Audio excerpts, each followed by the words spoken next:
Okay, so I'm going to try my best to demonstrate how I cut my pocket size sheets. These are the tools that I use. I have my cutting mat back here. I have my rotary cutter that you can buy it. It's a quilting cutter.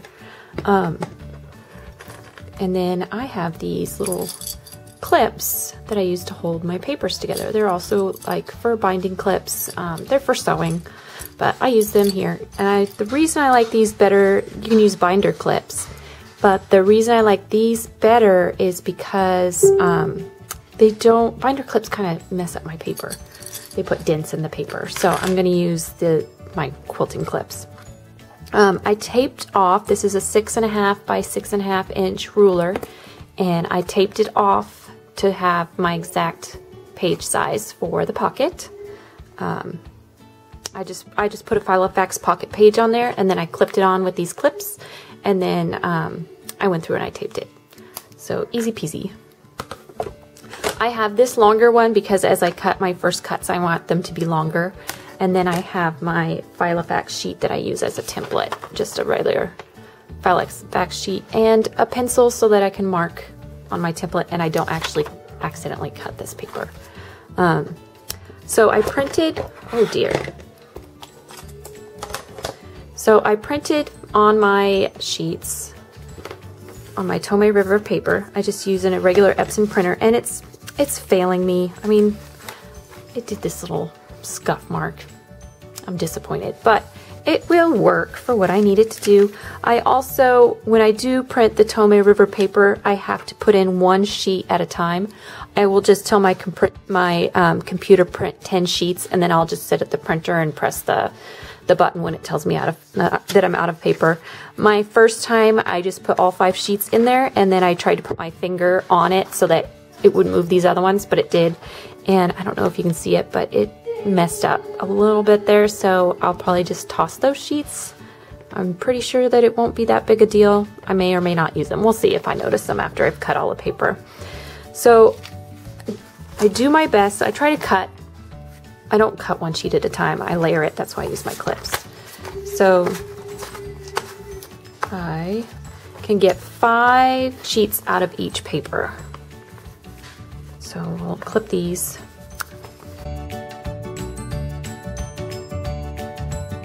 So I have the clips on there, and then I'm going to take my template and just line it up so that it's along the edge, and my pencil, and just do a line, just a really light line, and then I'll do it again up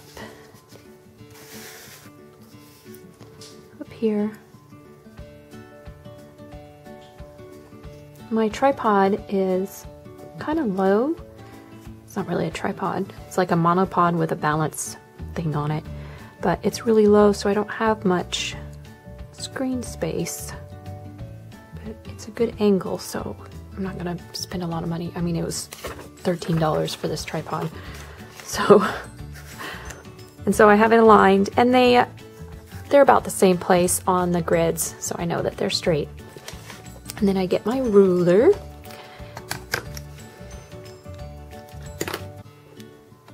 Move these. So my ruler is a little bit wider, so I have to move these little clips to the side. Okay, and I'll line it up on the bottom. I might bump the camera while I do this because I have to stand up. It helps me get the right leverage on it, so forgive me if I do that.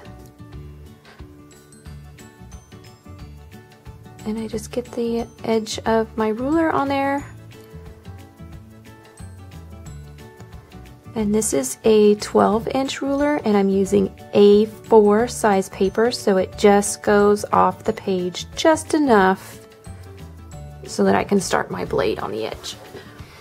All right, so I start from the bottom and I work my way up so I don't cut myself, but it doesn't matter, whatever you're most comfortable with.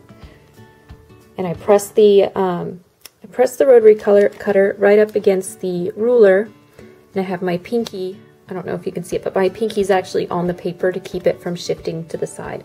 There are things that you can get to keep your ruler from slipping.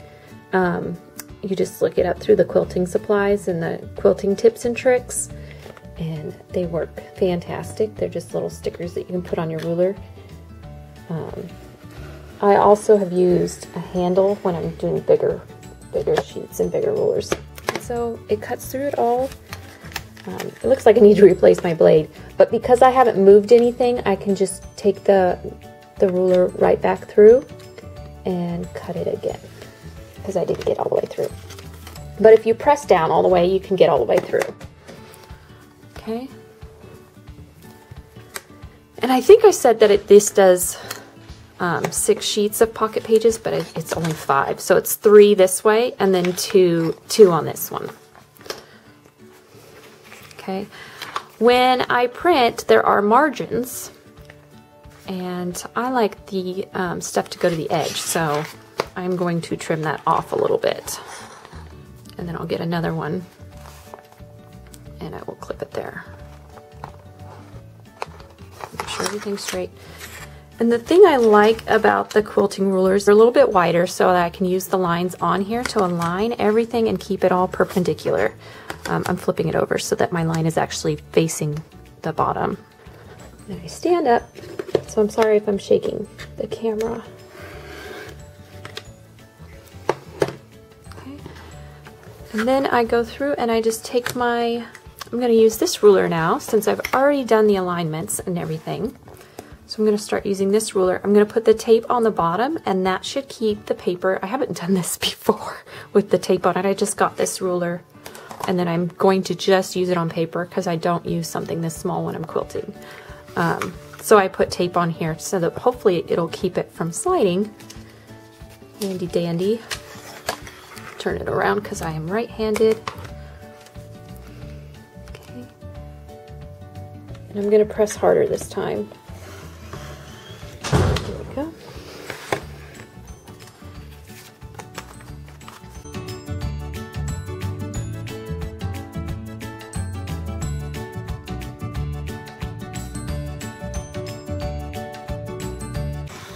And then if I taped it right, when I put these together,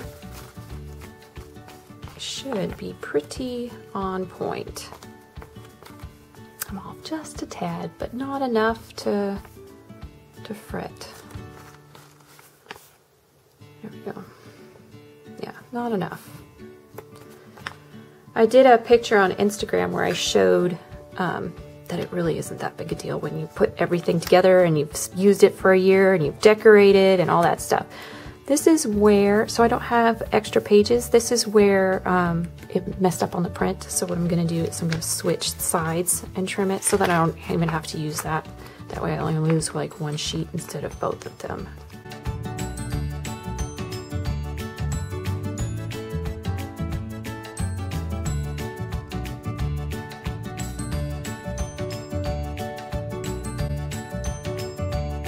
I stand up so that I can keep my hand steadier, because if I sit down I'll get a little bit of wiggle just because I'm not using my weight as much. When you use your weight to do the cuts, you can keep it more level and even than if you're, because as you get out it's just a leverage thing.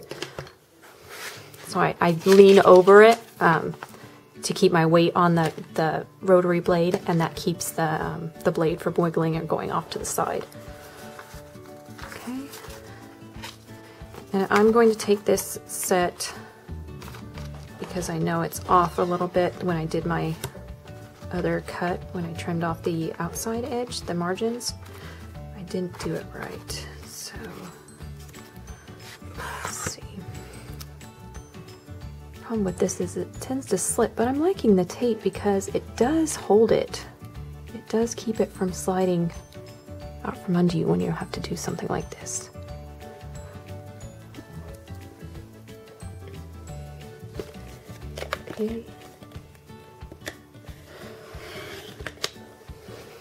And it was just off, just a slight little sliver, but that's that.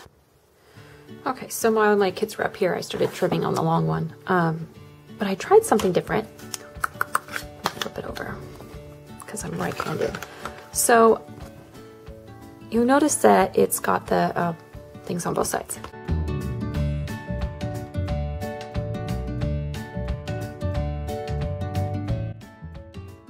here's what I did.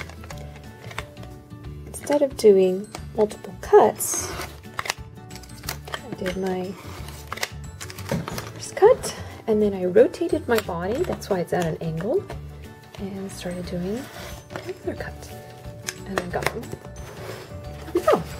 So it's like doing it one cut. Easy peasy. And then I take my stack.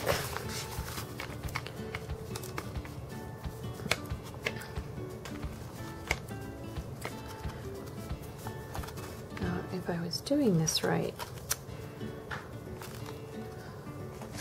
this one.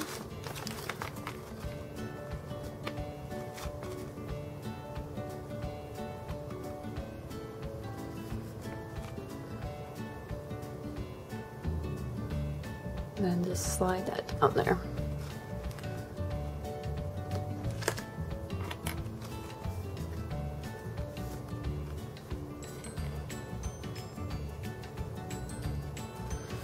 So when you look at this, I am really close to having all my sheets.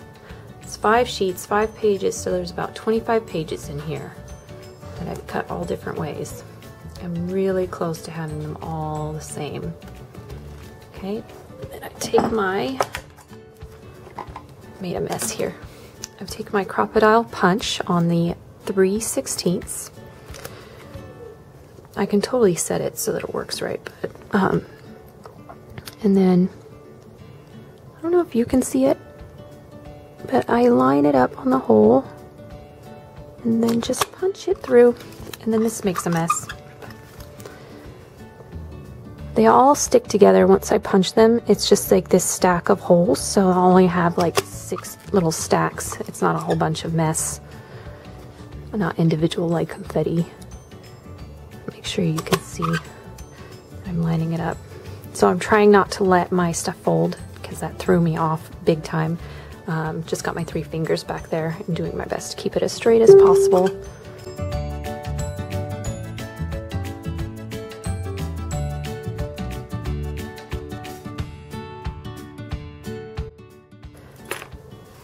Off, and I like mine corner punched. Now my quarter punch is being a little finicky, so I can't do the whole stack at once. For some reason it won't do it anymore, so I'll just get tiny bits and line it up in there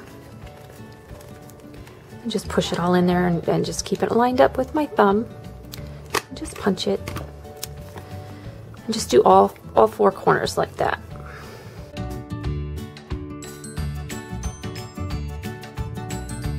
And I have my pocket-sized sheets. And they're really close to the same size as all my others. So that when I put it into my planner, move all my stuff out of the way so that I can bring my planner into view. So when I put it into my planner, we'll use this section. I haven't decorated for February yet. I'm waiting for some supplies to come in.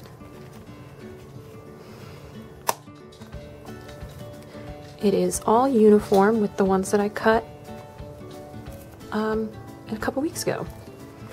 So that's how I cut my pages for my Pocket Filofax. And thank you very much for watching my little how to do or what I do kind of video. All right, bye-bye.